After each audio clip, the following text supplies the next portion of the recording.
Welcome back to What Arty Noobs with General Disturbance. This is a T28. It's a Tier 8 American tank destroyer, turretless one, and it's located on the east spawn of Airfield under the command of the BassmanFromHell, and he's riding his 120mm gun into action with 400 alpha.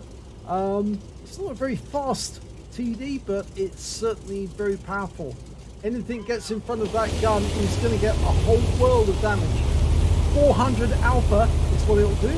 Fires once every 9 seconds, or faster if you've got a good crew.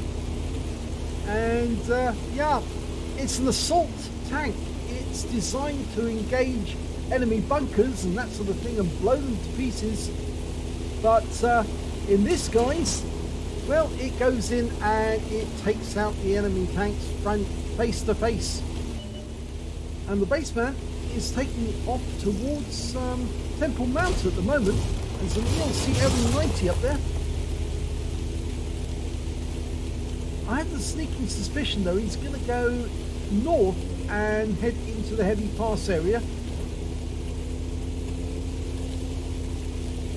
Either that or he'll actually sit on Temple Mount just slightly to the close to this position, but looking to the north to shoot the enemy tanks as they go through the pass.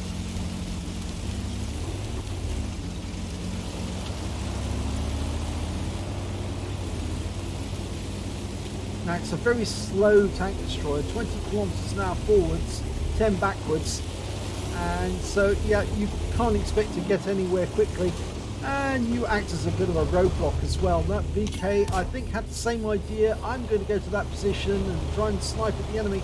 I'm afraid you're the wrong tank to be sitting there. You should be in the heavy alley itself. Okay, Baseman's got it in position, and he's now about to put shots on an IS or a 45 TP who keeps popping up to take shots, and oh, the IS makes a big mistake. It's a high roll, 440, and in fact he's gone down now. 252, he takes another round, and that's a massive roll.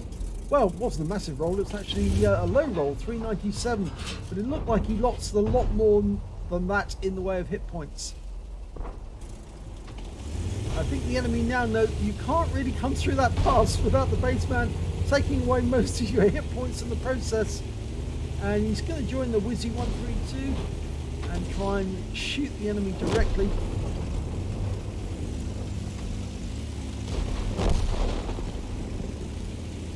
Let's hope he doesn't regret that, because that ELC M90 is on the north side of Temple Mount. And if he's on that north side, he should be able to put shots into anyone who's going through this pass. He hasn't tried to shoot him yet, so I'm wondering if that ELC is still there. Oh, the Churchill is. No, the Evan is there. He is there. Yeah, he's just shot us in the rear, the vulnerable part of the T28. We're going to head this T29 face on.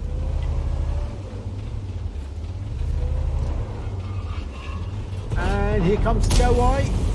He took a hit as well. This gun really does not respect enemy armor. It really punishes them. They make the bad mistake of coming in front of this gun, they are going to get well hurt.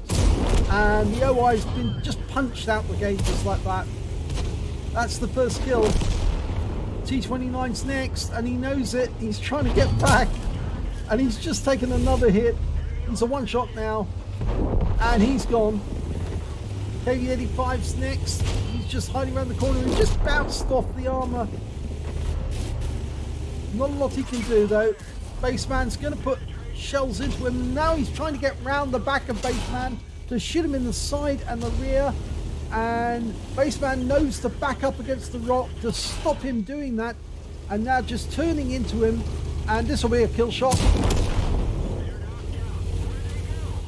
Well, he lost a few hit points there to that KV-85, and he's just been hit by the Object 252U. Now he's going to have to try and back up between these two wrecks to turn around. He's having difficulty. He did expose his side, and he's been ammo racked.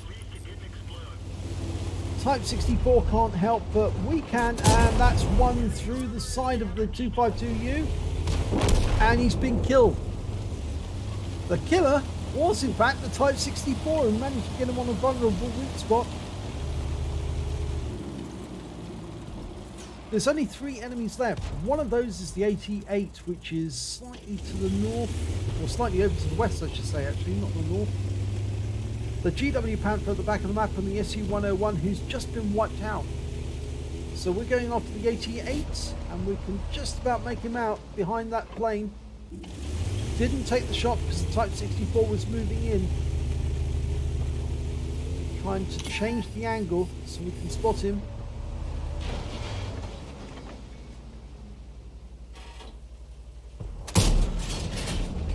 Well, now we can see him, but the Type 64 is just getting in the way. And the Type 64 is being killed. You really shouldn't have been playing about like that with an 88. You must get behind it. And one through the cupola, the 120mm gun, and that wins the game.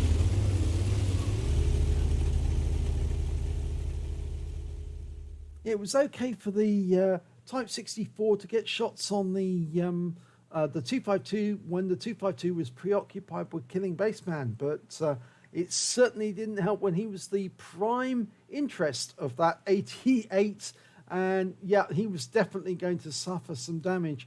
So let's have a look at the end of battle stats. It's the second-class tanker for the BassmanFromHell in the T28. He managed to pick up a fire for effect and the hand of God for surviving the battle, having received damage from 4 different enemy vehicles. And he picked up the high caliber for dealing the most damage in the battle, and a steel wall as well for surviving the battle, having received the most block damage on his armor, at least 11 hits in total. And the win rate for that game, 5,037. Let's have a look at the team score. Well, there you go. Highest damage, 3,403 hit points overall. The next highest score was the 252U, got 2,968. And after that came the SU-101 with 1,717. When it came to the number of kills, though, it was the 252U. He got 4 kills. The T28 of Bassman managed to get 3. And then the next highest scorer was only 2 kills. And when it came to base XP, well, that's the Bassman. He's got 1,032. Then came the Type 64, 775. And the ARL 44 got 738. He fired 12 rounds in that game, got 10 direct hits and 10 penetrations. That gun really just punches its way through the armor. It really doesn't respect enemy tanks at all, certainly not at this tier. Damage of 3,403 hit points, of which all of it was at close range. He received 14 hits from the enemy. 6 of them were penetrations. Most of those went through the side, and 8 non-penetrations, and 1 hit as a result of splash damage. He blocked damage of 1,340 hit points in total. He spotted damaged 6 of the enemy, and killed 3 of them, and did damage assistance of 244 hit points. On a premium count, he earned 47,309 credits, and after repair, ammunition resupply, took away 21,598 credits. He received 2 bonds for getting the high caliber and the steel wall, and 1,548 XP, and there was no multiplier, so that's all the experience points he took away. But he said, putting the hurt on them, T28 styly. Yes, well, it certainly is. And it was pretty amazing, actually. The fact that you were able to, once you got around that corner, you just punched that OI and punched his ticket, and he was out of the game. And the T29, he knew what was coming. He was just trying to back away and get out of the way as quickly as he could, because he knew that he was going to be out of the game the very next shot. And of course, the KV-85, well, he was a little bolder. He did try to get behind Bassman. He knew where Bassman was vulnerable, and he did get a couple of shots in, but he just couldn't get behind him, and Bassman was able to turn and put him out the game, and then it just left that 252U to intercede and try and get in and muscle his way in, but Bassman managed to get 795 hit points out of him, so he's another contributor to the high caliber. So if you enjoyed that game, please give it a like and do subscribe to our channel, and hopefully it'll be your replay that I'll be featuring in the next video.